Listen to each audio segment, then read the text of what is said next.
झूठ बोलो, झूठ बोलो, दिन रात झूठ बोलो। झूठ बोलो, बार बार झूठ बोलो। लालू यादव ने एक बार बीजेपी का बोला ही था, बड़का झूठा पार्टी है ये।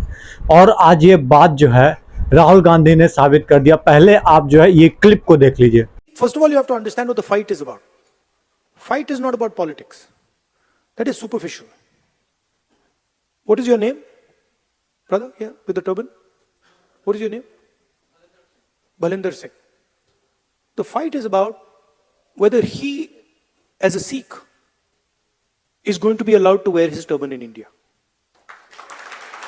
Or he, as a Sikh, is going to be allowed to wear a kada in India. Or he, as a Sikh, is going to be able to go to a Gurdwara. That's what the fight is about. And not just for him, for all religions. And what the RSS is basically saying is that certain states are inferior to other states, certain languages are inferior to other languages, certain religions are inferior to other religions, certain communities are inferior to other communities. This is what the fight is about. We are of the opinion. दरअसल जो भ्रम फैलाया गया था राहुल गांधी के वक्तव्य को लेकर, जो अमेरिका में उन्होंने रिमार्क्स जो स्पीच दिया था उसको लेकर, जो कड़ा कंघा सिख की बिरादरी को लेकर बोला था, उस पर सिख बिरादरी से कुछ आने वाले नेता न पार्टी उछल गए थे बीजेपी वाले। और उछल इसलिए गए, इस लेवल पे गए थे कि जान से मारने तक की धमकी दे डाली थी। चाहे वो बिट्टू साहब हो, चाहे वो मारवा साहब हो, चाहे वो गायकवाड़ साहब हो, सब लोग को लग रहा था कि राहुल गांधी सबसे बड़ा टेररिस्ट है। आज उन्होंने इससे पर्दा हटा दिया। और क्या उन्होंने ट्विटर पे लिखा है, क्या उन्होंने सोशल मीडिया पे लिखा, वो भी मैं बता देता हूँ। The BJP has been spreading lies about my remark in America. मैंने जो रिमार्क दिया, आज मैंने जो बोला उसके बारे में झूठ फैला रही है BJP. I want to ask Sikh brother and sister in India and abroad, is anything wrong in what I have said.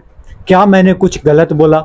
Video में साफ तरीके से देखा जा सकता है कि किस तरह से उन्होंने पूछा। टर्बन जो है उनको खड़ा करके पूछा गया कि क्या इतना आज़ादी है। उन्होंने क्या पूछा और बता देता हूँ।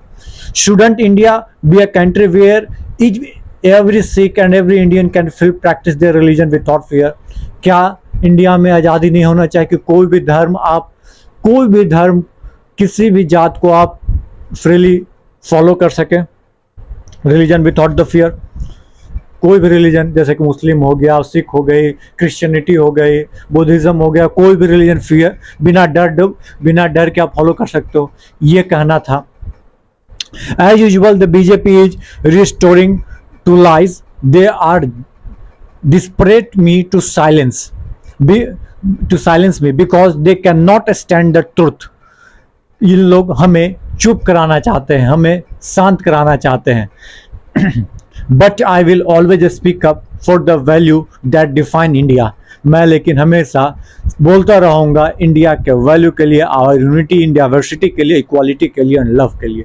यूनिटी इन डाइवर्सिटी ही तो हमारे देश को एक अलग आवाम तक, एक अलग क्या बोलते हैं लेवल तक लेके जाती है दोस्तों। यही एक ऐसा चीज़ है जो कि सब जगह आपको नहीं मिलेगा। पूरे देश में आप देख लीजिए, पूरे मतलब वर्ल्ड में आप घूम के देख लीजिएगा, unity and diversity, love, affection, ये ऐसा नहीं मिलेगा जैसा भारत में है। यही कहना था राहुल गांधी का, यही करना था उनको, वार करना था बीजेपी पे। लेकिन बवाल क्या खड़ा किया गया कि सिख कम्युनिटी के खिलाफ जो है राहुल गांधी प्रचार प्रसार जहर उगल रहे हैं। अब देखिए ये पूरी बात निकलने के बाद क्या होगा, अब बीजेपी वाले कुछ और बात लेकर आ जाएंगे। लेकिन असली बात क्या था, ये क्लैरिफिकेशन क्यों देना पड़ा, और अभी तक हरियाणा चुनाव में राहुल गांधी क्यों नहीं पहुंचे, एक बार भी नहीं गए।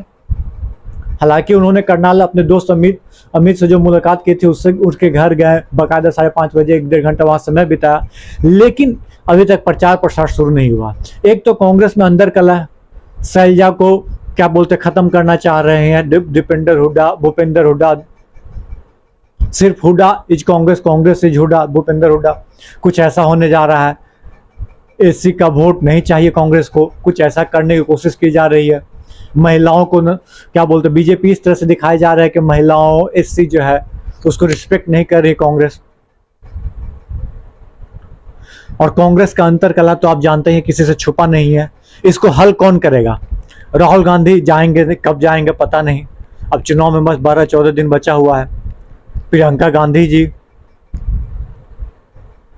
यदि जितना है कांग्रेस को तो दोनों को लगना होगा। हालांकि क्या वो जाकर सिर्फ वहां पे अपने आप को वो बताने की कोशिश करेंगे जो आज उन्होंने ट्वीट किया है कि नहीं भाई मैंने ऐसा बात नहीं बोला था, कि जो मुद्दे थे, जो क्या बोलते हैं पहलवान का मुद्दा हो, चाहे वो संविधान का मुद्दा हो, ये सब पे बात होगी, चाहे वो किसान का मुद्दा हो, चाहे युवा जो है अग्निवीर की मुद्दे पे बात होगी।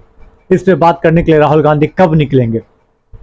5 रैली अप्रॉक्स कहा जा रहा है कि 5 सभाएं होगी पीएम मोदी की हरियाणा में, लेकिन राहुल गांधी की अभी तक कोई अता पता नहीं, कोई कि कितना सभाएं करेगी, कितना क्या करेंगे, कोई अता पता नहीं।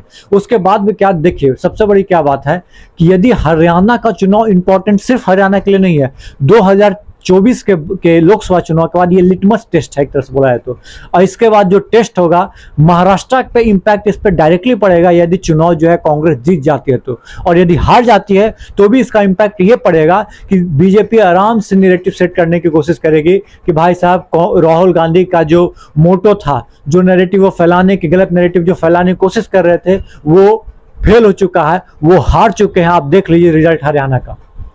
तो क्या राहुल गांधी को नहीं निकलना चाहिए और अपने नैरेटिव के साथ वो फिर से आगे नहीं बढ़ सकते?